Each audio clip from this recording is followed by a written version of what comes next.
नमस्कार मेरे प्यारे दोस्तों, आज हम आपके लिए एक बहुत खास वीडियो लेके आए हैं। अगर आपने इस वीडियो को सही से समझ लिया और वीडियो को अंत तक देख लिया तो आप ये मान लीजिए कि आप बीमारी का जो गूढ़ रहस्य है कि हम लोग बीमार क्यों पड़ते हैं और हमारे शरीर में ऐसी कौन सी दिक्कत आती है जिसकी वजह से हमको बीमारियां घेर लेती हैं, आप पूरा का पूरा सिस्टम समझ जाएंगे। अगर आपने इस वीडियो के अनुसार अपने आप को परिवर्तन करना चाहा तो आप कभी बीमार भी नहीं पड़ेंगे, स्वस्थ शरीर रहेगा, किसी भी प्रकार से कोई भी दिक्कत नहीं होगी। वीडियो में हम हर परेशानी के लिए आपको हर चीज की जानकारी देंगे कि कौन सा आप योगासन में कौन सी क्रिया कर सकते हैं, कौन सा योगासन कर सकते हैं जिसके द्वारा आप अपने आप को स्वस्थ रख सकते हैं। और बीमारी का सबसे बड़ा गूढ़ रहस्य पूरे जीवन के लिए ये सबसे ज्यादा इम्पोर्टेंट है। आप इस वीडियो को अंत तक देखने की कोशिश करना, किसी भी प्रकार से कोई भी पॉइंट इसमें छूटे ना। चलिए वीडियो स्टार्ट करते हैं। मेरे प्यारे दोस्तों, वीडियो स्टार्ट करने से पहले हम सबसे पहले अपने गुरुदेव की चरण वंदना करेंगे और परमात्मा जी को नमस्कार करेंगे, ओम शक्ति जी को नमस्कार करेंगे और सभी देवी देवताओं को सबको नमस्कार करेंगे। देखिए, वीडियो स्टार्ट करने से पहले हम आपसे कहना चाहेंगे कि अगर अभी तक आपने चैनल को सब्सक्राइब नहीं किया है तो प्लीज चैनल को जरूर सब्सक्राइब करें। वीडियो आपको अच्छी लगती है तो लाइक भी करें और हमारा जो दूसरा वाला चैनल है दुनिया को जानो, जिस पर हम पूजा पाठ से संबंधित आध्यात्मिक चीजें से संबंधित वीडियो डालते हैं, जानकारी साझा करते हैं, आप उस चैनल को भी जरूर सब्सक्राइब करें और बेल आइकन पे भी क्लिक जरूर करें जिससे कि आपको लेटेस्ट नोटिफिकेशन वीडियो का मिल सके। ठीक है, अब हम आपको इस वीडियो में सबसे मेन चीज बताते हैं। हमारे शरीर में 5 प्रकार की वायु होती है। वायु मतलब एयर, जिसको हम लोग प्राण भी कहते हैं। आप लोगों ने सुना होगा कि अगर किसी के शरीर से वायु निकल जाए या प्राण निकल जाए तो वो आदमी खत्म हो जाता है। जब तक प्राण है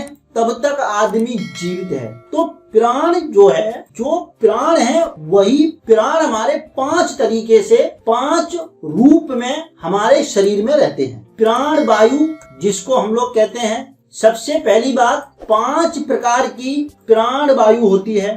सबसे पहले है प्राण वायु जो हमारे नासिका से हृदय तक रहती है। प्राण वायु हमारी नासिका से हृदय तक रहती है। हर वायु का हम आपको पूरा कंसेप्ट समझाएंगे। पूरी वीडियो आप लास्ट तक देखना जिससे कि आपको हर चीज क्लियर हो जाए। पहले हम आपको 5 वायु के नाम क्लियर कर दे रहे। सबसे पहली है हमारी प्राण वायु।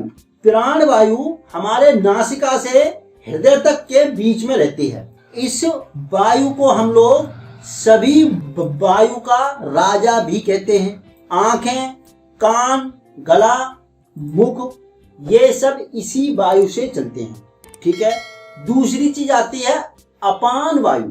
अपान वायु हमारी नाभि से लेके पैरों तक होती है। नाभि मतलब नाभि से नीचे जो भी हमारा गंदी वायु होती है, मतलब जैसे गैस लीक करना या फिर शौच जाना, मलमूत्र और किडनी वगैरह का काम, ये सब इसी के अंतर्गत आता है अपान वायु के। ठीक है, तीसरी आती है हमारी समान वायु। समान वायु हमारी हृदय से नाभि के बीच में होती है और ये वायु हमारी खाना पचाने के लिए बहुत ज्यादा महत्वपूर्ण होती है।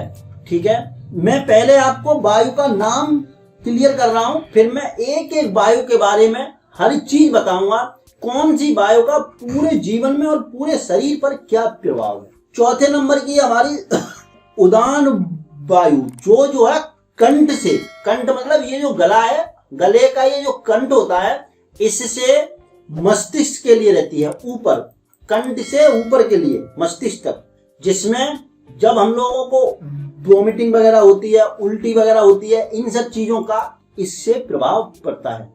और ये पूरे मस्तिष्क को भी कंट्रोल करती है। इसके बाद आती है 5वें नंबर की व्यान। व्यान वायु बहुत ज्यादा इम्पोर्टेंट है। अगर आप आध्यात्मिक क्षेत्र में जाना चाहते हैं तो आपको व्यान वायु का कंसेप्ट समझना पड़ेगा। व्यान वायु से ही पूरे शरीर में रक्त संचरण चलता है और प्राणों का आवागमन, जो भी हमारे जो पूरे शरीर में एनर्जी या ऊर्जा हमारी इधर उधर जाती है, ये सब व्यान वायु के माध्यम से होता है। व्यान वायु को हम कह सकते हैं कि ये पूरे शरीर में व्याप्त होती है। ठीक है, ये हमने आपको 5 वायु बताई। 5 वायु में अब हम आपको प्रत्येक वायु का मेन रोल बताते हैं, जिसके माध्यम से आप समझ सकते हैं कि अगर आपने इन चीजों को सुधार लिया तो हर बीमारी को आप आसानी से समझ सकते हैं कि ये बीमारी मुझे क्यों हो रही है और कौन सी वायु की वजह से हो रही है। सबसे पहले है हमारा प्राण वायु। प्राण वायु, जैसा कि हमने आपको बताया कि नासिका से हृदय तक के बीच में रहती है। इसे सभी वायु का राजा कहा जाता है, क्योंकि पूरा का पूरा जीवन इसी वायु से चलता है। नासिका से हम लोग सांस लेते हैं और सांस हमारे हृदय तक जाती है। हृदय हमारा उसको जो है पूरे शरीर में पहुंचाता है। इसी से हमारा जीवन भी चलता है, इसीलिए इसको प्राण वायु कहा जाता है। प्राण मतलब जीवन, और जीवन से ही ये प्राण वायु कही जाती है। इस वायु को अगर आप सही कर लेते हैं तो आपको सर्दी जुकाम और ये हृदय से लेके मस्तिष्क तक की, नासिका तक की कोई भी परेशानी किसी भी प्रकार से नहीं होगी। आपका हृदय एकदम बढ़िया तरीके से काम करेगा। हृदय स्वस्थ रहेगा तो पूरे के पूरे शरीर में एनर्जी का फ्लो बढ़िया रहेगा। इस वायु को आप सही करने के लिए भस्त्रिका प्राणायाम कर सकते हैं। नाड़ी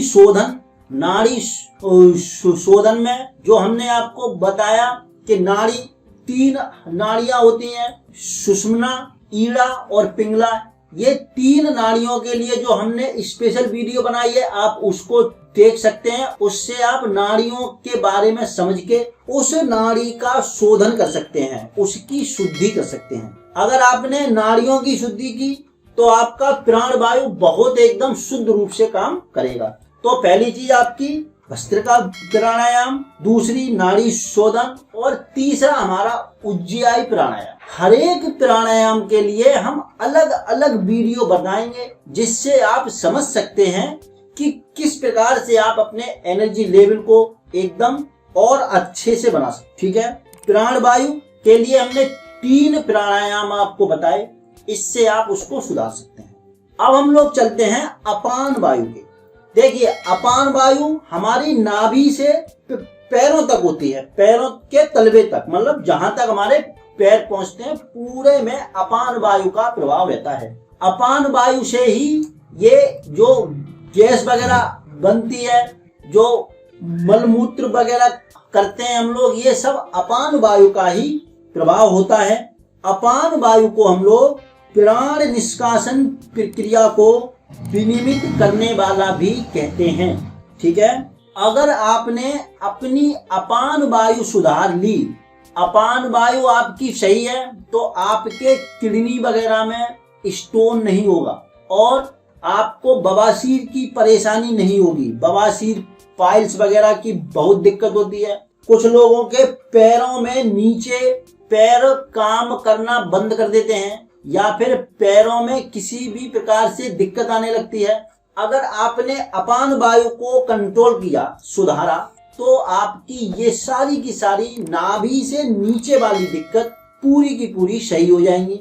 इसको सही करने के लिए आप नौली क्रिया कर सकते हैं, अग्निसार क्रिया कर सकते हैं, अश्विनी मुद्रा योगासन में जो होती है, अश्विनी मुद्रा का प्रयोग कर सकते हैं, और मूल बंद लगा के इसको आप सुधार सकते हैं। इनका प्रयोग करके आप अपान वायु को सुधार सकते हैं।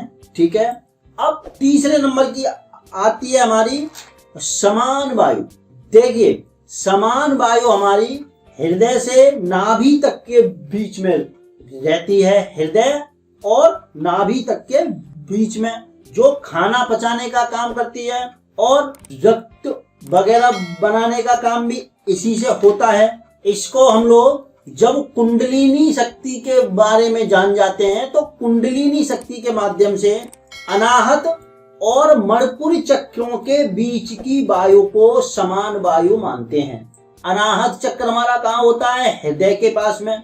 और मणिपुर चक्र हमारा कहाँ होता है? नाभि के पास में। अगर आपने अपने मणिपुर चक्र को, नाभि को कंट्रोल कर लिया तो नाभि पूरे शरीर का मेन पॉइंट होता है जहां से आपका पूरा का पूरा खाना वगैरह पचता है। पूरे एनर्जी का सोर्स है। इसको हम लोग पूरे बॉडी का सूर्य भी कहते हैं। यहीं से एनर्जी डेवलप होती है। जो भी हम लोग खाना पीना खाते हैं सारी की सारी एनर्जी यहीं से बनती है। समान वायु हमारी आहार जो हम लोग खाते हैं उसकी एनर्जी को पूरे शरीर में ट्रांसफर करती है, पूरे शरीर में प्रोवाइड करती है, जिसकी वजह से हम लोगों को एनर्जी मिलती है, ऊर्जा मिलती है। आप ये बात तो जानते ही हैं कि खाना केवल शरीर की जरूरत ही नहीं है, खाना हमारा पूरे मस्तिष्क के लिए और मस्तिष्क की चेतना के लिए भी बहुत ज्यादा जरूरी है। आप लोगों ने सुना होगा कि जो है जैसा खाओगे वैसा ही दिमाग हो जाएगा। अगर आप तमोगुण की चीजें खाएंगे तो आपके अंदर तमोगुण जैसी चीजें आएंगी, दिमाग भी आपका तमोगुणी हो जाएगा। सतोगुणी खाना खाएंगे, रजोगुणी खाएंगे तो जैसा भी आप खाना खाएंगे उसी प्रकार से आपको एनर्जी मिलेगी, उसी प्रकार से आपका शरीर भी काम करने लगता है। तो ये हमारा पूरा शरीर का एनर्जी सोर्स का काम करता है।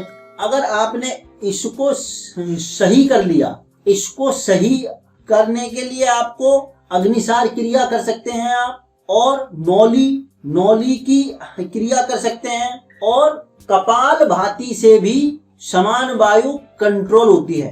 कपाल भाती में आप नाभि को कंट्रोल करते हैं, नाभि को अंदर की तरफ जो है शक करते हैं। तो आप जब नाभि को कंट्रोल करेंगे तो नाभि पे ही समान वायु है, मणिपुर चक्र है, और मणिपुर चक्र से ही अग्नि ऊर्जा हमारी जो सूर्य के रूप में एनर्जी प्रोवाइड होती है वो हमारी अग्नि से ही पूरी की पूरी एनर्जी मिलती है। तो ये हमारे पूरे बॉडी को गर्म कर देता है। अगर आप अग्निसार क्रिया और नौली क्रिया और कपाल भाती की क्रिया करते हैं तो कपाल भाती तो ये मान लीजिए बहुत ही ज्यादा कारगर है, जिसके माध्यम से आप पेट की 99% बीमारी लगभग सही कर सकते हैं। अगर आपका पेट सही है तो आपका सब कुछ सही है। आप लोगों ने देखा होगा कि जो योग वगैरह करते हैं या योगी लोग होते हैं उनके अंदर एक एनर्जी रहती है।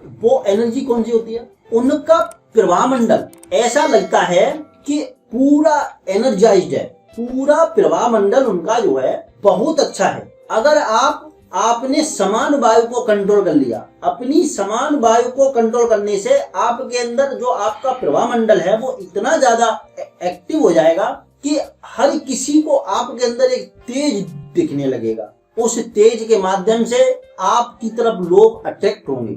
ये समान वायु का ही प्रभाव होता है। और सबसे बड़ी बात हम जो है बताएं, बीमारियां आपकी बहुत ज्यादा कम हो जाएंगी, जैसे मलेरिया, टाइफाइड, चेचक, इन्फ्लुएंजा और कैंसर जैसी जो बड़ी बड़ी बीमारियां हैं वो भी आपकी इससे कंट्रोल में होती हैं। उसमें भी बहुत ज्यादा इसको फायदा मिलता है। ठीक है, अब हमारी आती है चौथे नंबर की उदान वायु। ये वायु हमारी कंठ से मस्तिष्क तक, मतलब कंठ से ऊपर की तरफ चलती है और ऊपर ही रहती है, नीचे इसका कोई भी काम नहीं है। आप उदान वायु को ऐसे समझिए कि यह उच्च आरोही ऊर्जा है, मतलब ये ऊपर की तरफ चलती है। हृदय से जो एनर्जी हम लोगों की ऊपर मस्तिष्क के लिए मिलती है वो उदान वायु के माध्यम से ही मिलती है। ये इसका प्रभाव ऊपर की तरफ है। उदान वायु को कंट्रोल करने से आपकी कुंडलिनी शक्ति जागृत होने लगती है। अगर आपने उदान वायु को कंट्रोल किया तो आप कुंडलिनी शक्ति को जागृत करके अपने सहस्रार चक्र तक भी पहुंच सकते हैं। सहस्रार चक्र के आगे की तो कहानी नहीं है, केवल आप सहस्रार चक्र तक पहुंच सकते हैं अगर आपने उदान वायु को कंट्रोल कर लिया।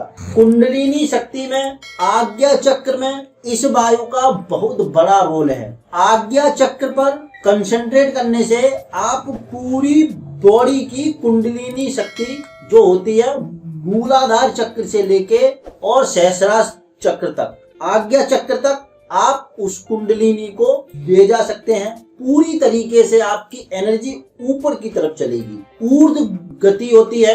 योगी लोग इसी उदान वायु को ही कंट्रोल करके अपने आप को, जो उनकी जो बॉडी होती है, शरीर होता है, उसको आकाशी शरीर जो पिंड के रूप में रहता है। जब हम लोग जो है सुबह ब्रह्म मुहूर्त में ध्यान वगैरह करते हैं या फिर ध्यान की क्रिया करते हैं, या जिसकी कुंडलिनी शक्ति जागृत होने लगती है, वो अपने आप को ब्रह्मांड में कहीं पे भी ले जा सकता है, कहीं पे भी जा आ सकता है। वो सब चीजें इसी वायु के माध्यम से होती हैं। जब हमारा आज्ञा चक्र और सहस्रार चक्र पर हमारी कुंडलिनी शक्ति घूमने लगती है तो पूरा का पूरा जो आकाशी पिंड है, मतलब कॉस्मिक एनर्जी है, जो ब्रह्मांड की ऊर्जा है, उससे हम लोग अपने आप को कनेक्ट कर सकते हैं और उससे अपने आप को अलग भी कर सकते हैं। पूरा का पूरा कंसेप्ट, पूरा मस्तिष्क कंट्रोल करने का कंसेप्ट, ये मान लीजिए आप बिल्कुल सिंपल तरीके से उदान वायु का ही खेल है। एक बात हम आपको बताएं, अगर उदान वायु को कोई भी व्यक्ति कंट्रोल करता है तो आप लोगों ने देखा होगा कि कुछ योगी लोग जंगलों में, पहाड़ों पे या फिर गर्मी में, सर्दी में, कांटों में ऐसे ही घूमते रहते हैं। उनको कोई भी दिक्कत नहीं होती। उनको दिक्कत क्यों नहीं होती? क्योंकि उन्होंने अपने उदान वायु को ऐसा कंट्रोल कर लिया है कि पूरा शरीर उनका बहुत हल्का हो गया है। हम लोगों को दिखता नहीं है, हम लोगों को तो केवल शरीर ही दिखता है कि भाई शरीर है, लेकिन उनके अंदर जो एनर्जी है वो उदान वायु को कंट्रोल करने की ही एनर्जी है। इसी से वो लोग कांटों की सैया पे भी चल सकते हैं, पानी में भी चल सकते हैं, हवा में भी चल सकते हैं। हवा में चलने वाले आप लोगों ने कुछ बड़े बड़े तपस्वी लोगों को सुना होगा, देखा होगा। ये सब उदान वायु का ही खेल है। मेरे प्यारे दोस्तों, उदान वायु को कंट्रोल करने के लिए, आप एक्टिवेट करने के लिए भ्रामरी प्राणायाम करें, उज्जयी प्राणायाम करें और विपरीत करणी की मुद्रा, जैसे हैंड स्टैंड, हाथों के बल उल्टे खड़े होना, शीर्षासन, सिर के बल खड़े होना और सर्वांगासन। आप सर्वांगासन भी कर सकते हैं। मेरे प्यारे दोस्तों, आप कोई भी योगासन वगैरह करें या कोई भी योगासन की मुद्रा करें, क्रिया करें, कुछ भी करें, किसी विशेष गुरु के माध्यम से ही करना। अपनी मर्जी से योग के मार्ग में जाना बिल्कुल मूर्खता है।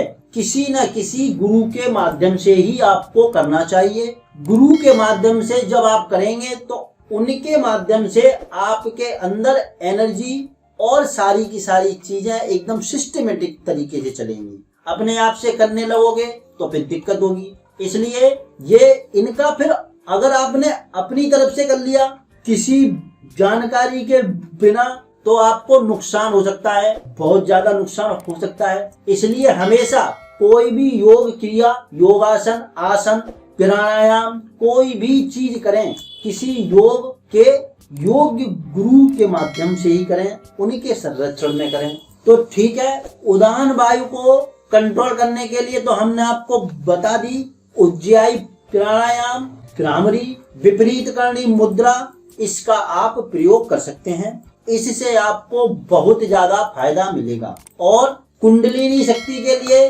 कपालभाति तो ये मान लीजिए, कपालभाति पूरे शरीर में पूरी सारी की सारी वायु को कंट्रोल करती है। इसलिए कपालभाति का आप प्रयोग कर सकते हैं, लेकिन किसी योग्य गुरु के संरक्षण में ही करें, ठीक है। अब हमारा लास्ट आता है व्यान वायु, देखिए व्यान वायु पूरे शरीर में रहती है, पूरे शरीर में इसका पूरा प्रभाव रहता है। रक्त संचरण और प्राणों के मतलब एनर्जी वायु के आवागमन का कार्य व्यान करता है। व्यान को अगर आपने सही कर लिया तो आप अपना पूरे एनर्जी पूरे शरीर का सिस्टम सही कर सकते हैं। और हम आपको एक विशेष बात बताएं, व्यान वायु का जो मेन काम है वो नाड़ियों को सही करने का होता है। नाड़ी जो हमने आपको बताई ईड़ा, पिंगला और सुषुम्ना, और भी जो 72,000 नाड़ियां हैं, उन नाड़ियों का भी हम लोग जो है कंट्रोल करते हैं, वो व्यान वायु से ही करते हैं। नाड़ी शोधन क्रिया आप करके इसको सही कर सकते हैं। आप लोगों ने देखा होगा कि कुछ लोग बहुत खाना पीना खाते हैं, सब काम करते हैं, बहुत काम करते हैं, लेकिन उनका एनर्जी लेवल बहुत ज्यादा कम होता है। एनर्जी लेवल कम होना, खून की कमी होना शरीर में, ये सब जो है व्यान वायु के डिस्टरबेंसी से होती है। नाड़ी संचरण में भी व्यान वायु मुख्य रूप से भूमिका निभाती है। देखिए इसको सही करने के लिए हम लोग कुंभक करते हैं। कुंभक सबसे ज्यादा कारगर है व्यान वायु को सही करने के लिए। अब देखिए कुंभक में हम लोग करते क्या है, आपने सुना होगा पूरक, रेचक और कुंभक। तो पूरक में तो सांस लेते हैं, कुंभक में सांस को रोकते हैं और रेचक में सांस को छोड़ते हैं। तो आप कुंभक के माध्यम से मतलब आपने जो सांस ली उस सांस को कुंभक किया मतलब रोका उसको और फिर उसके अनुसार उसको छोड़ा। इस प्रकार से आप कुंभक के माध्यम से जब आप सांस को रोकेंगे तो आपने जो वायु अपने शरीर में अंदर रोकी है वो पूरे शरीर में वितरण टूटती है और उसका प्रभाव पूरे शरीर में हर पॉइंट पे पहुंचता है। इसीलिए कुंभक करने से नाड़ी तंत्र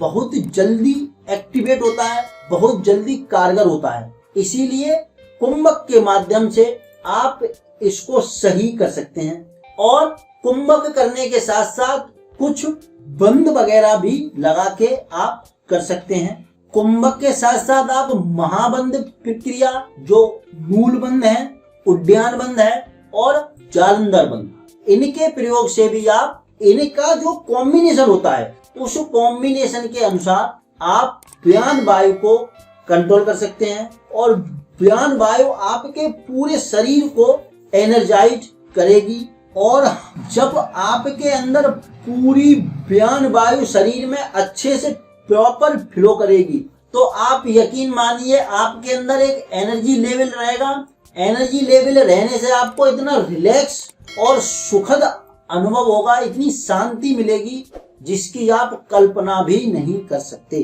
ठीक है मेरे प्यारे दोस्तों, हम उम्मीद करते हैं कि आपको ये वीडियो बहुत अच्छी लगी होगी, बहुत कारगर साबित होगी आपके लिए। आप वीडियो को अच्छे से देखें, प्रॉपर तरीके से समझें और वीडियो अगर अच्छी लगती है तो लाइक करें और प्लीज हमारे चैनल को जरूर सब्सक्राइब करें। मेरे प्यारे दोस्तों, वीडियो बनाने में बहुत ज्यादा मेहनत लगती है। हम आपके लिए योगासन वगैरह प्राणायाम से भी संबंधित बहुत ज्यादा अच्छी से अच्छी वीडियो लाने की कोशिश करेंगे, मार्गदर्शन करने की कोशिश करेंगे। ठीक है, इसी के साथ चैनल को जरूर सब्सक्राइब कर लीजिए। इसी के साथ जय हो मेरे सभी गुरुदेव और जय हो परमात्मा जी की, जय हो सभी देव शक्तियों की, सबकी जय हो, सबकी जय।